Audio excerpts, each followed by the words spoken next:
நீங்க Indian stock மார்க்கெட்ல invest பண்ண போறீங்களா? அப்போ இந்த வீடியோ உங்களுக்காக தான். ரீசன்ட் டேஸா பாத்தீங்கன்னா இந்தியாவையும் தைவானையும் சரி, இல்ல இந்தியாவையும் சவுத் கொரியாவும் சரி கம்பேர் பண்ணி நம்ம நாட்டுடைய பாப்புலேஷன் இவ்வளோ, அவங்க நாட்டுடைய பாப்புலேஷன் இவ்வளோ இருந்தாலும் இப்ப நம்ம அவங்களுக்கு பின்னாடி போயிட்டோம் அப்படின்ற ஏகப்பட்ட கம்பாரிசன்ஸை பார்த்திருப்பீங்க. இதுக்கு பின்னாடி என்ன நடந்துச்சு, எதுக்காக இந்த மாதிரியான கம்பாரிசன்ஸ் வந்து பண்ணிக்கிட்டு இருக்காங்க? குளோபல் மார்க்கெட் கேப் உடைய அந்த ரேங்கிங்ல இந்தியா 5வது இடத்துல இருந்து 7வது இடத்துக்கு தள்ளப்பட்டதுக்கான அந்த ரீசன் என்ன, எதனால இந்த ரெண்டு நாடுகள் வந்து நம்மளுடைய முன்னாடி அந்த ரேங்கிங்ல இருக்காங்க அப்படின்ற பல விஷயங்களை பார்க்கறதுக்கு முன்னாடி நீங்க முடிச்ச விக்கியை சப்ஸ்கிரைப் பண்ணி வச்சுக்கோங்க, ஃபாலோ பண்ணி வச்சுக்கோங்க. அப்பதான் இந்த மாதிரியான இன்ட்ரெஸ்டிங்கான வீடியோஸ்லாம் உங்களை வந்து சேரும். குளோபல் மார்க்கெட் கேபிட்டலைசேஷன் இந்த ரேங்கிங்ல தான் இந்தியா 5வது இடத்துல இருந்து 7வது இடத்துக்கு போயிருக்காங்க. நமக்கு முன்னாடி தைவானும் சவுத் கொரியா நாடும் இருக்காங்க. இந்த நாடு ஏன் முன்னாடி வந்துச்சு, இதுக்கான ரீசன்லாம் பார்க்கறதுக்கு முன்னாடி ஃபர்ஸ்ட் இந்த குளோபல் மார்க்கெட் கேபிட்டலைசேஷன் என்ன அப்படின்னா, நம்மளுடைய இந்தியன் ஸ்டாக் மார்க்கெட்ல லிஸ்டடா இருக்க ஒவ்வொரு கம்பெனிஸ்க்கும் ஒவ்வொரு மார்க்கெட் கேபிட்டல் இருக்கும். இந்த மார்க்கெட் கேபிட்டல் எல்லாமே ஒட்டுமொத்தமா சேர்த்தது தான் இந்தியாவுடைய மார்க்கெட் கேபிட்டலைசேஷன். அதாவது குளோபல் லெவல்ல கம்பேர் பண்ணும்போது இந்தியா 5வது இடத்துல இருந்துச்சு. இதுக்கு முன்னாடி இந்த லாஸ்ட் 10 டேஸ்க்குள்ள பாத்தீங்க அப்படின்னா இந்தியா 7வது இடத்துக்கு போயிருக்கு. இதுக்கான மேஜர் ரீசன் அப்படின்றது AI உடைய அந்த வேவ் தான். ஆர்டிபிஷியல் இன்டெலிஜென்ஸ் உடைய பூம்னால தைவானுக்கும் சவுத் கொரியாவுக்கும் இன்வெஸ்ட்மெண்ட் குவியுது. இன்னைக்கு நீங்க யூஸ் பண்ற போனா இருக்கட்டும், நான் யூஸ் பண்ற போனா இருக்கட்டும், ஏன் இந்த சிஸ்டம், லேப்டாப், நம்ம யூஸ் பண்ற மோஸ்ட் ஆஃப் த எலக்ட்ரானிக் ஐட்டம்ஸ்ல ஐசின்னு சொல்லப்படுற செமிகண்டக்டர்ஸ் வந்து இருக்கு.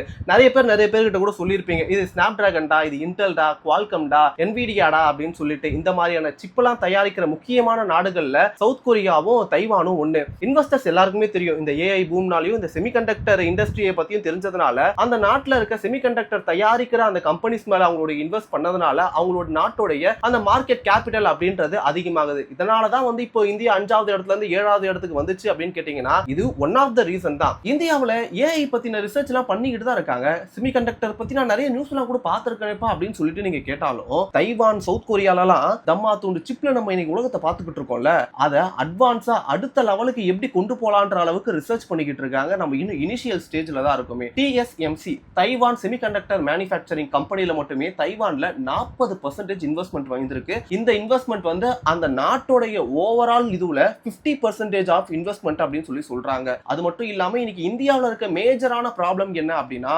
வெளிநாட்டுல இருந்து இன்வெஸ்ட் பண்ணிட்டு இருக்க அந்த இன்வெஸ்டர்ஸ் அவங்க இன்வெஸ்ட் பண்ணி இருந்த அந்த அமௌண்ட் எல்லாம் இந்தியாவில இருந்து கொஞ்சம் கொஞ்சமா எடுத்துக்கிட்டு இருக்காங்க. ஒரு வருஷத்துல, அதாவது 2025ல அரௌண்ட் $19 பில்லியன் வந்து வெளியே எடுத்தாங்க. இன்னும் இந்த வருஷம் முடிய கூட இல்ல, ஒரு ஃபர்ஸ்ட் ஹாஃப் கூட முடியல. 26.4 பில்லியன் அமெரிக்கன் டாலர் இன்வெஸ்ட்மெண்ட் வந்து வெளியே எடுத்திருக்காங்க. இந்தியாவுக்கு மிகப்பெரிய ஒரு அடிதான். இதனாலதான் வந்து இந்த மார்க்கெட் கேபிட்டலைசேஷன் அப்படின்றது கம்மியாகி இன்னைக்கு 5வது இடத்துல இருந்து 7வது இடத்துக்கு நம்ம பின்னாடி போயிருக்கோம். இந்த நிப்டி 50 சென்செக்ஸ் எல்லாம் சொல்லுவாங்களே, இதெல்லாம் இந்த வருஷம் எவ்வளவு டவுன்ஃபால் தெரியுமா சந்திச்சிருக்கு? நிப்டி 50 10% டவுன்ஃபால்ல இருக்கு. சென்செக்ஸ் வந்து 12.5% டவுன்ஃபால்ல இருக்கு. முக்கியமா நிப்டி ஐடி இருக்குல்ல, இது வந்து 20% டவுன்ஃபால் ஆயிருக்கு. இது வந்து ஃபியூச்சர்ல ஏறலாம், ஏறாமையும் போகலாம், ஏன் இன்னும் கூட அதல பாதாளத்துக்கு போகலாம். இது வந்து கிராஜுவலா கூட ஏறலாம். இதுக்கான ரீசன் என்ன அப்படின்னு பார்த்தோம்னா, மிடில் ஈஸ்ட் நடக்கிற வார், குளோபல் கான்ஃபிளிக்ட், க்ரூட் ஆயிலோட பிரைஸ் அதிகமாகிட்டு இருக்கு. உலக அளவிலே வந்து அந்த ஸ்டெபிலிட்டி அப்படின்றதே பெருசா இல்ல. சோ இதெல்லாம் எப்ப நார்மல் ஆகுதோ அப்பதான் ஏதாவது ஒரு கன்க்ளூஷனுக்கு நம்மளால வர முடியும். அது வரைக்கும் என்ன நடக்கும், ஏது நடக்கும் அப்படின்றது யாருக்கும் தெரியாது.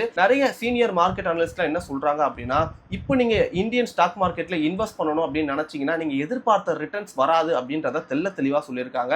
அதே மாதிரி உங்களுடைய போர்ட்ஃபோலியோல 20 to 30% இன்வெஸ்ட்மெண்ட்டை குளோபல் இன்வெஸ்ட்மெண்ட் ஆக்குங்க அப்படின்னு சொல்றாங்க. குளோபல் இன்வெஸ்ட்மெண்ட்னா இப்போ எப்படி அமெரிக்காவுடைய நாஸ்டாக்ல நீங்க இன்வெஸ்ட் பண்றது, இப்போ கொரியாவுடைய கோஸ்டாக்னு நினைக்கிறேன் அதுல இன்வெஸ்ட் பண்றது, அதே மாதிரி ஜப்பான்ல நல்ல கம்பெனியா பார்த்து இன்வெஸ்ட் பண்றது, இந்த மாதிரி உங்களுடைய இன்வெஸ்ட்மெண்ட்டை குளோபலா ஆக்கிட்டீங்க அப்படின்னா உங்களுடைய போர்ட்ஃபோலியோ இன்னும் ஸ்ட்ராங் ஆகும்னு சொல்றாங்க. ஏன் அப்படின்னா டாலருக்கு நிகரான இந்தியாவுடைய ரூபாயோட மதிப்பு வந்து 96 ரூபாய் வரைக்கும் விழுந்துருச்சு. சோ இப்போ நீங்க இதுலயே இந்தியாவிலேயே பண்ணிக்கிட்டு இருந்தீங்க அப்படின்னா இது விழ உங்களுக்கும் வந்து அந்த ரிட்டர்ன்ஸ் அப்படின்றது பெருசா கிடைக்காது. இந்திய ரூபாயுடைய மதிப்பு விழுந்தாலும் டாலர்ல இன்வெஸ்ட்மெண்ட் பண்ணிருப்பீங்களா, அது உங்க போர்ட்ஃபோலியோவை இன்னும் ஸ்ட்ராங் ஆக்கும் அப்படின்றதையும் சொல்றாங்க.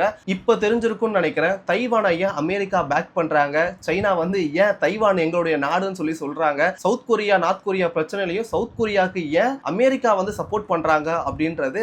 ஏன்னா இதுக்கு பின்னாடி இவ்வளவு பெரிய விஷயங்கள் இருக்கு.